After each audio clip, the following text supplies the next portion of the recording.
Hey guys, welcome back to my YouTube channel. I am Meffan and this is another Wednesday chatty video for you. So off the back of my video last week, which was my Q&A, I had so many amazing questions via Instagram, and a lot of them were business focused and kind of like how I got to where I am in business and things like that. So I kind of thought that I would do a separate video all about business, and this one's going to be quite quick.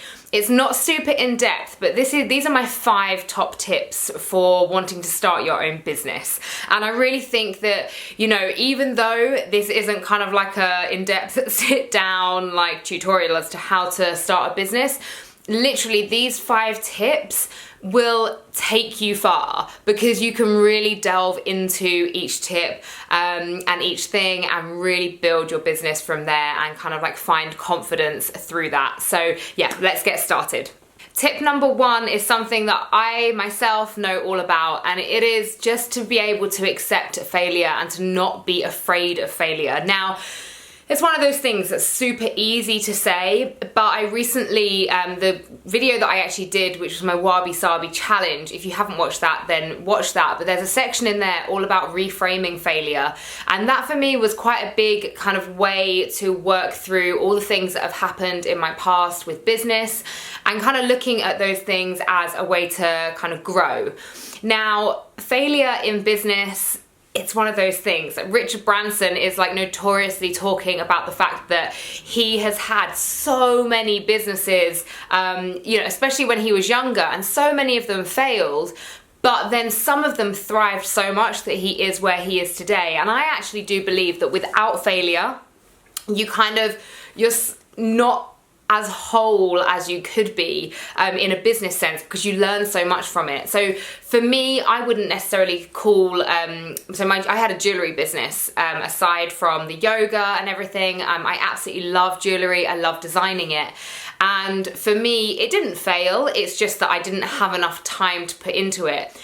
But because of the sort of self-esteem that I had and the low self-belief I had, I beat myself up and I told myself that I had just failed, when in actual fact, I just didn't have the time to put into it to make it thrive. Now, but I did learn a lot from that, because it didn't do as well as I had hoped. And the things that I learned from that were just so powerful now that if I were to go back and do it again, which hopefully jewelry will be a part of my future, then I would make so many changes and hopefully be able to really grow from those things that I learned. So yeah, just try not to be afraid of it. If it happens, if failure happens and you know you have to close a business down or whatever it might be, or things go wrong, just try to reframe it, look at what you learned from it and grow from it. Tip number 2 is to know your customer. So know who you're talking to. It might not be a customer in terms of like a product, but you're always going to be talking to someone. If you have a business, you're talking to someone. So who is your consumer? Who is looking to, you know, buy into your brand and buy into what it is that you're doing, and really get to know that person. That was another thing that I really learned through my jewelry business as well, is very much like, I was creating jewelry for somebody that I didn't really know that well, and I thought I did, but I hadn't really looked at it. I hadn't broken it all down, sort of, you know, really, really down to the nitty gritty. So you want to make up, you want to really like have a person, like who is the person that you are selling your brand to, selling your product. And I have to say, like now, with being a yoga teacher and selling spaces on retreats and stuff, I'm really lucky that, you know, Instagram is giving me, and the blog and YouTube has given me a platform to actually know who you guys are, to know who's coming on my retreats, to know who's booking into my workshops. You know, like I launched a yoga workshop just yesterday, and so many ticket sales have gone because I worked through, I was like, right, what are my audience saying to me? What is it that they're wanting? Are they wanting something a little bit different? Are they wanting something just, you know, bog standard like they get everywhere? And it was doing something that kind of like sets my soul on fire, but is also offering them what they want. So it's all about knowing who your consumer is. Tip number 3, have a personality. So of course, when you're first starting a brand or a business, you're a one-man band, and let yourself shine through it. So I think that this is just personally for me, is that I like to see and know about kind of the person behind the brand, especially when they're independent startups and things like that. I really want to know sort of the background about what that person's done, who they are, like why they're passionate about the business that they're putting forwards. So I think that having a personality in your brand, both for yourself and for the brand, is super important. And maybe you're someone that actually doesn't want to be there. You don't want to be the face of a brand, and that's totally cool. But then give your brand a little bit of personality. You'll see it all the time, especially on Twitter and social media. You'll see kind of, you know, there's certain brands that have got a real bit of tongue-in-cheek to them, a little bit of sass almost in the way that they kind of like chat to their customers. And it's those things that kind of like keep people talking to them, keeps the kind of conversation alive. So yeah, definitely have a personality. Tip number 4, ask for help. Ask for help. And that can mean help in so many things. That could mean from a physical standpoint that you need someone to just come and help you, you know, set something up. Maybe you're, I don't know, showing a presentation or whatever it is. Or maybe it's just saying to your friends, like WhatsApping your friends and saying, hey, like I've done this thing, you know, no pressure, but if you would be able to like send this out to a few of your mates, I'd be really, really grateful. And just ask, because I think a lot of the time we forget how willing friends and family and our loved ones are, you know, are to help us.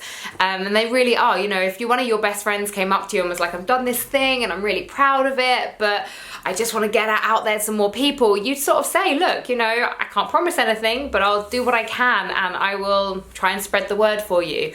So, you know, always ask for help. And, you know, what the worst that someone can say is no. And then no. I'm saying no so many times. But that is one thing I always have to remind myself, is the worst that somebody can say is no. And yeah, there might be somebody that says something worse, but they're not worth your time. So, you know, really in that scenario, if you ask for help and someone just says like, no, I'm really sorry, then you just think, okay, close that book, open up another one, ask someone else for help, but don't let it put you off asking other people. So yeah. And tip number 5, do your taxes. Do your expenses, do your taxes, and do them early. So yeah, your tax return. I am always, I'm a last minute kind of person. Always was in school, always have been, and that's really, really like bitten me in the bum as I've kind of grown my business. Just kind of like, you know, doing everything above board, but just leaving it to sort of like the day before my tax returns due and things like that, and it's just not worth the stress. And last year I had a panic attack at like 1 a.m. in the morning, super stupid, because I put myself in that position, and I got up and then I came downstairs and I sat and did my tax return until 4 a.m. Absolutely ridiculous. It wasn't necessary. It was really stupid. It gave me anxiety that wasn't necessary, and it was just a waste of my time because I should have been sleeping. So I would just say, like, really do, you know, that stuff is important. And yes, it's boring. Yes, it's dull, but it's super important and it needs to happen. So yeah, that is my tip number 5, and it's a really, really important one. So there you have it, my 5 tips for starting your own business. And I would love to hear as well if some of you are kind of like thinking of doing things like that.